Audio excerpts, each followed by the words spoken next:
Assalamualaikum warahmatullahi wabarakatuh. Berjumpa lagi dengan saya Jo di channel Sekilas Kembang dan Buah, channel yang menyajikan informasi sisi lain seputar kembang dan buah dan seputar informasi pertanian tentunya. Ya, aduh banyak nyamuk. Ya, kali ini saya ingin mengajak pemirsa untuk praktik membuat pupuk organik cair berbahan dasar kohe kambing dan beberapa material lain yang berasal dari sampah organik yang berasal dari dapur, ya. Selain itu juga nanti karena pupuk ini nanti akan berfungsi sebagai pupuk dasar, kita akan gunakan sebagai pupuk dasar. Nah, kita akan menambahkan unsur fosfat di dalamnya. Unsur fosfatnya nanti kita akan pakai bahan yang ada di sekitar kita aja deh. Ya seperti bonggol pisang, kemudian sisa-sisa sampah yang berasal dari rumah tangga, terutama sampah-sampah yang kaya akan unsur fosfat. Nah, apa saja campurannya, bagaimana cara membuatnya?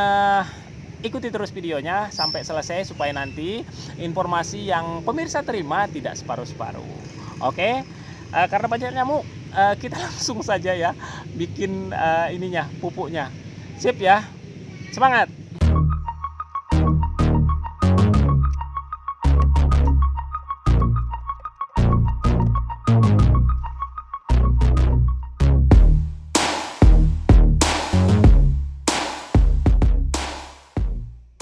Oke pemirsa, ini adalah salah satu bahan yang akan kita gunakan dalam proses pembuatan pupuk kali ini ya. Kebetulan pupuk yang akan kita buat ini adalah pupuk yang nantinya akan kita gunakan untuk pemupukan di awal-awal ya, untuk pupuk dasar lah. Nah, di pemupukan dasar ini unsur fosfat itu sangat penting sekali. Oleh karena itu nanti kita akan coba menambahkan unsur fosfat di dalam cairan kohe ini. Iya pemirsa, kenapa unsur fosfat ini sangat penting di awal-awal pertumbuhan? Ini dia jawabannya. Salah satu fungsi dari sekian banyak manfaat unsur hara makrofosfat untuk tanaman adalah merangsang pertumbuhan akar tanaman, terutama akar lateral dan akar-akar rambut. Dan kita tahu bahwa fungsi utama akar-akar ini adalah mirip seperti pipa pengangkut yang menyedot unsur hara yang ada pada tanah menuju bagian tanaman. Dan inilah alasan mengapa unsur hara fosfat penting diberikan di awal-awal kita ingin bertanam pemirsa. Jadi sekarang sudah tahu ya alasannya mengapa unsur hara fosfat diperlukan sebagai pupuk dasar. Nah, sekarang kita masuk ke jawaban pertanyaan mengapa harus ditambah dengan batang atau sampah-sampah dari kulit buah pisang.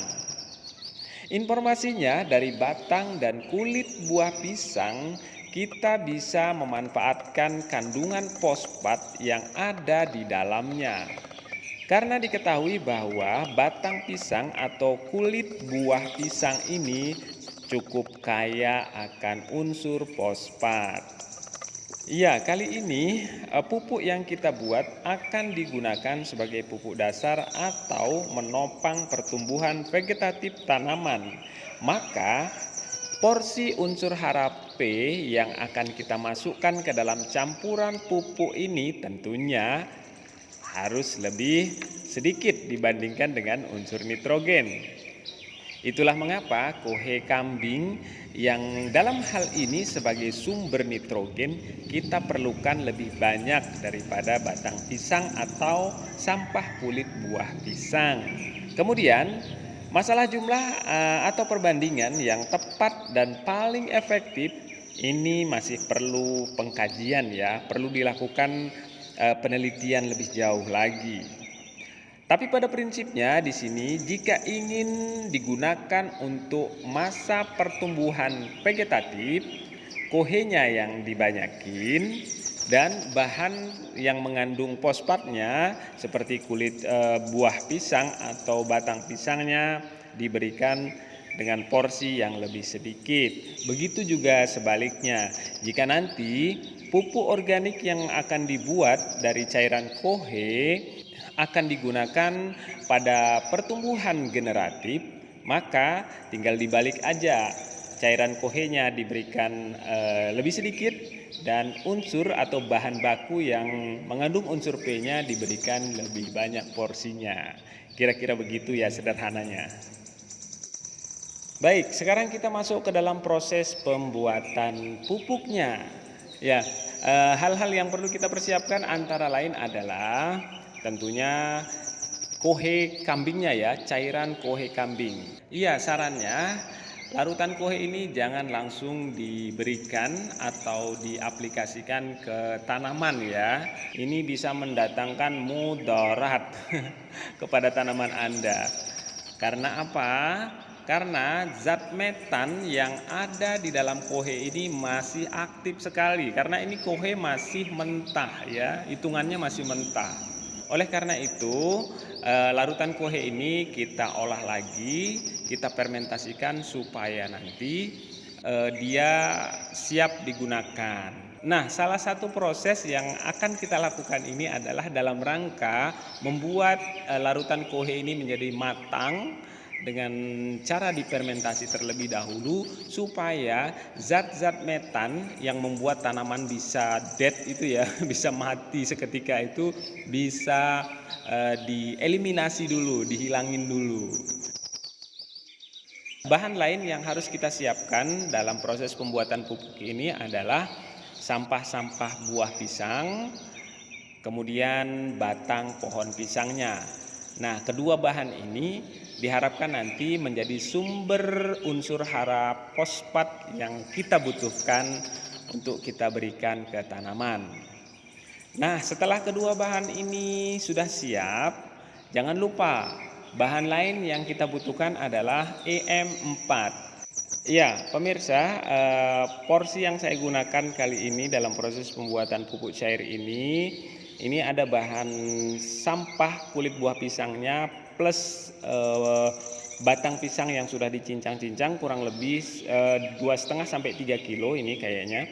Kemudian nanti kita akan tambahkan dengan cairan kohe mentahnya kurang lebih 10 liter sampai 15 liter. Oke, dan setelah keduanya kita campurkan, jangan lupa terakhir dicampurkan dengan larutan EM4. Nah, larutan EM4 saya kasih 2 tutup botol ya. 2 tutup botol ini kira-kira 20 mili lah, 20 mili. Ya, kalau misalnya ada yang mau menambahkan molase atau gula merah juga boleh. Kebetulan saya tidak menggunakan molase karena memang lagi tidak tersedia ya. Baik pemirsa, langkah kerjanya sangat sederhana dan mudah sekali ya, cuman begitu aja sih sebenarnya. Ya, setelah semua dicampurkan dan diaduk rata, kita harus tutup nih, kita harus tutup rapat. Nah, saya akan menggunakan penutup MPHP ini mulsa plastik, sisa-sisa mulsa plastik, kemudian saya akan tutup dan kalau bisa diikat rapi dan ditempatkan di tempat yang tidak terkena cahaya matahari langsung. Iya, yang terpenting adalah karena bakteri yang akan merombak bahan-bahan organik ini sifatnya adalah anaerob, dia tidak suka ada udara, maka kita tutup rapat saja. Kita tutup rapat dan kalau bisa hindari dari matahari langsung. Itu prinsipnya untuk mempercepat proses perombakan bahan organik, baik itu larutan kohenya maupun bahan-bahan yang berasal dari batang dan sampah kulit buah pisangnya. Oke, langkah kerjanya hanya seperti itu. Oke pemirsa, itulah sekilas cara membuat pupuk organik yang berasal dari kotoran hewan kambing dan beberapa sisa-sisa sampah organik yang berasal dari dapur. Mudah-mudahan informasi ini bisa bermanfaat, tetap merekah dan menjadi buah yang baik. Wassalamualaikum warahmatullahi wabarakatuh.